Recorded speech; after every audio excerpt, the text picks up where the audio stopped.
Il y a des choses qu'on peut acheter, et puis il y a les Algériens. Hapoel Tel Aviv croyait pouvoir décrocher un joueur comme on signe un chèque. Erreur monumentale. Ce n'est pas le manque d'argent qui les freine, mais l'absence de la monnaie requise, celle de l'honneur. Car pour acquérir un homme qui porte l'Algérie dans la peau, il ne suffit pas d'aligner des zéros. Il faut mériter, et ça, ce club n'a pas les clés. Bilal Brahimi. Ce nom ne raconte pas seulement une aventure footballistique, mais incarne une leçon. Il y a des choses qu'on peut acheter, et puis il y a les Algériens. Hapoel Tel Aviv croyait pouvoir décrocher un joueur comme on signe un chèque. Erreur monumentale. Ce n'est pas le manque d'argent qui les freine, mais l'absence de la monnaie requise, celle de l'honneur. Car pour acquérir un homme qui porte l'Algérie dans la peau, il ne suffit pas d'aligner des zéros. Il faut mériter, et ça, ce club n'a pas les clés. Bilal Brahimi. Ce nom ne raconte pas seulement une aventure footballistique, mais incarne une leçon de morale grandeur nature.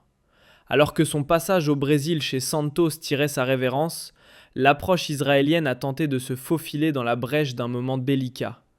Mauvais calcul. La réplique a été aussi limpide qu'électrique.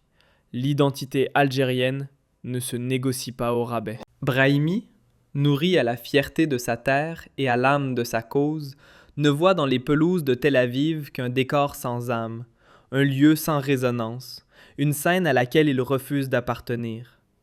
On ne fait pas de deal avec ce qui contredit l'essence même de ce que l'on est. C'est ainsi qu'il a fermé la porte avant même qu'on ne tente de la pousser. Dans le monde du ballon rond, certains voient des joueurs, d'autres reconnaissent des symboles. Un Algérien sur un terrain n'est jamais qu'un numéro floqué sur un maillot. Il porte sur ses épaules tout un héritage, celui d'un pays devenu sanctuaire pour les opprimés et phare pour les insoumis. En Algérie, céder sur ses principes équivaut à une trahison, et même les conditions les plus dures sont préférables à ce genre de capitulation morale. Bilal Brahimi, débarqué à Santos en septembre avec des rêves plein les crampons, s'est retrouvé vite rattrapé par la réalité. À peine 20 minutes disputées, une invisibilité douloureuse orchestrée par un coach, Juan Pablo Voivoda, qui n'en avait manifestement rien à faire de son talent. Pour n'importe quel pro, ce genre de traitement est un coup de poignard dans la carrière. Quand la saison brésilienne a tiré sa révérence en novembre, il n'y avait plus de doute, il fallait plier bagage. D'autant que son salaire, généreux mais injustifiable au vu de son temps de jeu, plus de 112 000 € par mois, devenait un fardeau difficile à justifier pour le club. Et ainsi, la page Santos devait se tourner. C'est précisément quand la situation semblait glisser entre ses doigts que l'ombre d'Hapoel Tel Aviv est apparue, croyant flairer la bonne affaire. Pour eux, un joueur mal utilisé et grassement payé était une proie facile. Ils misaient sur la lassitude, sur la frustration, ou peut-être sur quelques billets pour faire pencher la balance. Mais ils n'avaient clairement pas saisi à qui ils avaient affaire. Bilal n'a même pas attendu qu'on lui tende le contrat. Il a claqué la porte avant même qu'on ne sonne. Quitte à aller vers des options moins lucratives, il a préféré garder la tête haute. Car chez un Algérien, l'estime de soi vaut bien plus que tous les bonus à la signature du monde. Et si certains clubs veulent acheter une façade de respectabilité en recrutant des talents de pays qu'ils méprisent dans le fond, ils tomberont toujours sur un mur. L'honneur. À 25 ans, Brahimi n'a pas seulement des jambes, il a une conscience politique affûtée. Ce refus, c'était un acte fort, un rejet net, en parfait accord avec la ligne rouge fixée depuis longtemps par son pays. Et dans un monde où le sport devient souvent un terrain neutre, lui a choisi de rester une sentinelle, une voix, une posture. Et par ce non, il a fait bien plus que défendre sa carrière. Il a porté, à sa manière, l'étendard d'une Algérie indomptable. Plutôt que de céder à l'appel d'un mirage doré, Bilal Brahimi a préféré tracer sa route vers des destinations en accord avec ses racines. Entre les pistes explorées à Varsovie ou Vancouver, une seule option vibrait au rythme de son identité. Un retour sur les terres familières de la Ligue 1, plus précisément au Havre AC.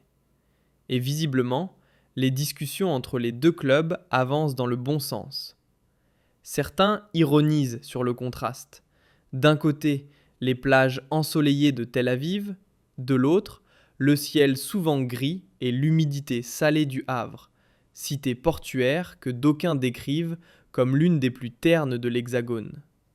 Mais Brahimi, lui, a vu dans cette grisaille normande un éclat de vérité. Il a préféré la simplicité honnête à l'éclat mensonger d'un territoire que son peuple considère encore comme volé. Ce choix en dit long, car il faut une âme bien trempée pour préférer l'éthique à l'étiquette, pour trouver la noblesse là où d'autres ne voient que banalité. Ce n'est donc pas un simple transfert que les supporters algériens et arabes applaudissent, mais une victoire morale. À leurs yeux, Bilal vient d'inscrire l'un des plus beaux buts de sa carrière, loin des filets, mais en plein cœur. Les sportifs algériens n'ont jamais été des marionnettes qu'on agite au bout de contrats juteux ou de promesses vides. Depuis toujours, ils parlent fort et surtout, ils parlent vrai. Sur les scènes internationales, leur prise de position ne vacille pas. Elles s'inscrivent dans une constance qui force le respect. À chaque occasion, ils rappellent que l'Algérie ne brade ni son honneur, ni ses combats.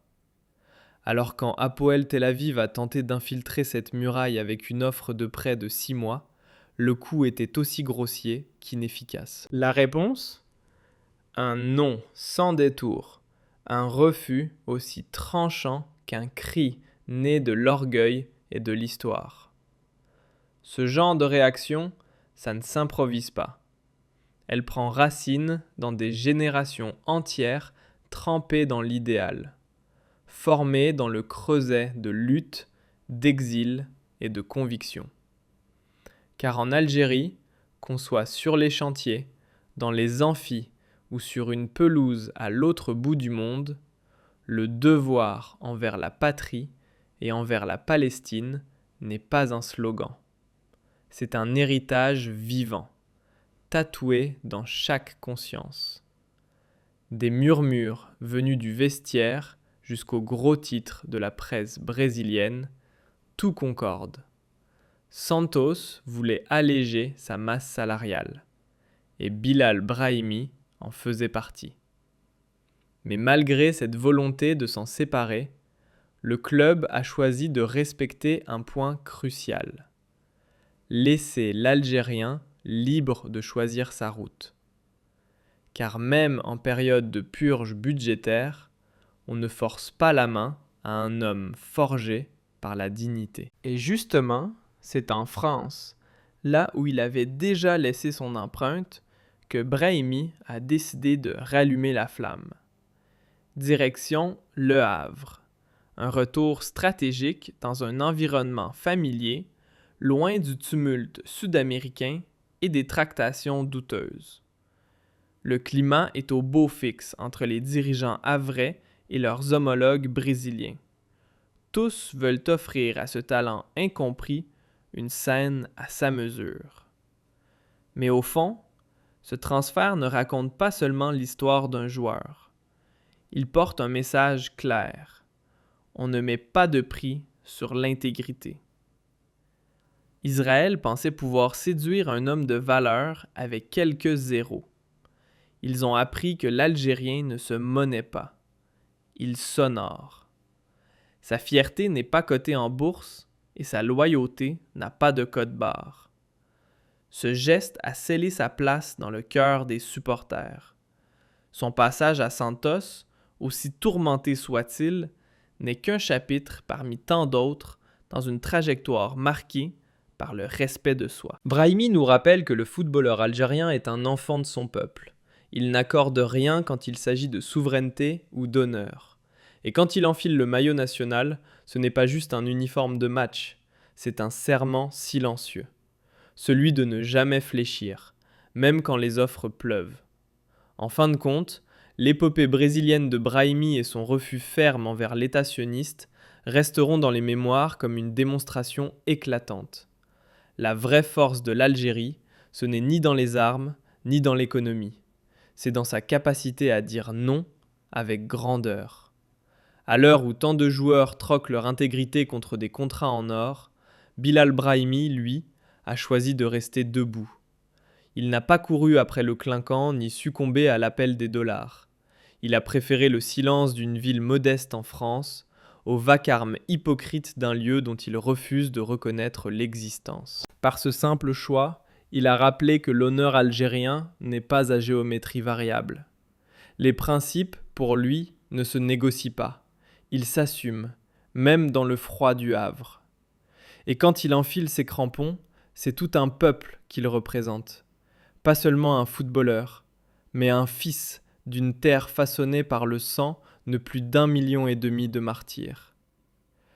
Du Brésil aux rives de la Manche, ces enfants de l'Algérie emportent partout la même flamme, celle de la loyauté. Le refus de Brahimi n'est pas un simple non à une offre indésirable. C'est un écho direct des sacrifices immenses qui ont sculpté l'identité algérienne. Une preuve éclatante que, même sur les pelouses, la diplomatie de l'Algérie reste fidèle à une ligne claire. L'honneur n'a pas de prix et la souveraineté n'a pas d'alternative. Si l'on veut réellement mesurer la valeur de ce refus, il faut oublier les statistiques et dépasser les 20 petites minutes jouées sous le maillot de Santos. La clé se trouve ailleurs, dans l'âme collective algérienne. Une âme où le NIF n'est pas un slogan folklorique, mais une règle de vie. Une boussole invisible qui guide chaque choix, qu'il s'agisse d'économie, de politique ou de football. En pensant pouvoir attirer un international algérien, Israël a gravement sous-estimé ce que représente le passeport vert. Ce n'est pas un simple document administratif. C'est un symbole chargé de souffrance, de combat et de victoires arrachées au prix fort. Un héritage forgé dans le feu de la résistance. Dès lors, imaginer qu'un Algérien puisse coopérer avec une puissance occupante relève de la pure illusion. Peu importe la somme proposée, peu importe la durée du contrat, il existe des lignes que l'on ne franchit pas. Et pour ce peuple, la dignité en est une. Dire non à Tel Aviv, ce n'était pas juste refuser un contrat, c'était embrasser une direction diamétralement opposée, celle de l'humilité, du travail silencieux et de la fidélité à ses valeurs. En choisissant le Havre plutôt qu'un club installé sur une terre occupée, Brahimi a pris le parti de la lumière morale contre les projecteurs corrompus. Une force douce, mais inébranlable. En Algérie, le sport n'a jamais été qu'un jeu.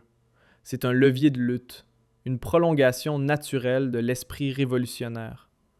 Depuis l'époque de l'équipe mythique du FLN jusqu'à aujourd'hui, chaque athlète est perçu comme un ambassadeur en crampons. En refusant de fouler une pelouse imprégnée d'illégitimité, Brahimi ne s'est pas seulement préservé aux yeux de son peuple. Il a lancé un message sans équivoque à ceux qui croient que la conscience peut s'acheter.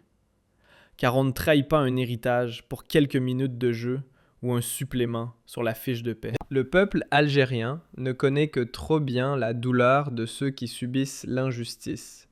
Et ce cœur collectif bat à l'unisson avec toutes les causes justes.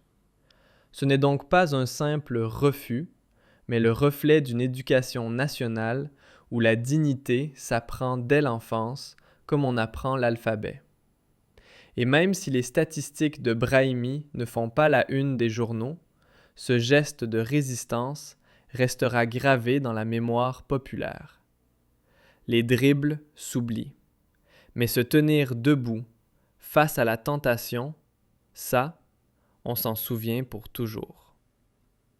Il y a des villes où l'on reconstruit des bâtiments et d'autres où l'on reconstruit des hommes. Le Havre, avec sa pluie fine et son ciel de cendre, est devenu le refuge parfait pour Brahimi. Là où certains ne voient que grisaille, lui a reconnu la clarté d'une conscience libre. Il a tourné le dos aux faux éclats de Tel Aviv pour embrasser la sobriété d'un lieu qui respecte ce qu'il est. Car la vraie lumière, celle qui guide les âmes, ne vient pas du soleil, mais de la vérité intérieure. Et c'est cette droiture, indiscutable et sans prix, qui continue de faire de l'Algérie une puissance morale. Peu importe où se trouvent ses enfants, entre les collines andines ou les ruelles européennes, ils restent liés à leur terre natale par une fidélité que ni la distance ni le temps ne peuvent briser.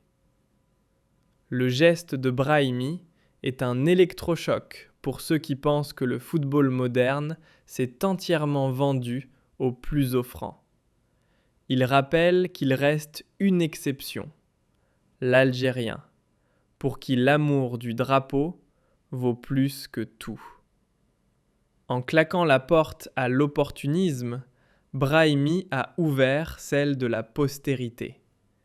Il s'inscrit désormais dans la lignée des sportifs qui n'ont pas eu peur de dire non quand tout le monde attendait un oui servile. Là réside la noblesse de son choix. Comprendre que si une carrière est passagère, l'honneur, lui, inscrit les noms dans la pierre. Revenir en France n'est pas un pas en arrière. C'est une manœuvre consciente, un redéploiement vers un terrain où l'homme est aussi respecté que le joueur. Et c'est avec la tête haute qu'il pourra de nouveau défendre les couleurs de sa nation, en paix avec lui-même, en accord avec son serment. Ce chapitre brésilien, avec ses doutes et ses silences, se ferme. Mais il ouvre la voie à une nouvelle page, écrite en Normandie, qui incarne l'image d'une Algérie droite, fière et inébranlable. Le nom de Brahimi restera comme celui qui a résisté à l'appel des billets et qui a prouvé que face aux millions, il existe encore des murailles, celles bâties en dignité. Ce transfert